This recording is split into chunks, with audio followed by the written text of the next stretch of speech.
చూసారా, మాట వినటం వలన పట్టణంలోనూ దీవించబడతావు, పొలంలోనూ దీవించబడతావు.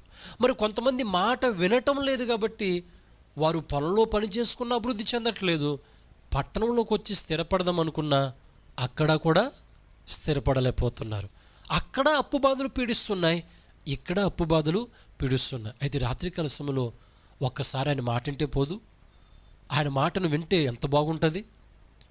ఆయన మాట విన్నట్లయితే బ్రతుకు మారుతుంది అన్నాడు కదా. ఇంట్లోంచి వచ్చినప్పుడు దీవించబడతానంటున్నావు, ఇంట్లోంచి వెళ్ళేటప్పుడు కూడా దీవించబడతావు అంటున్నాడు.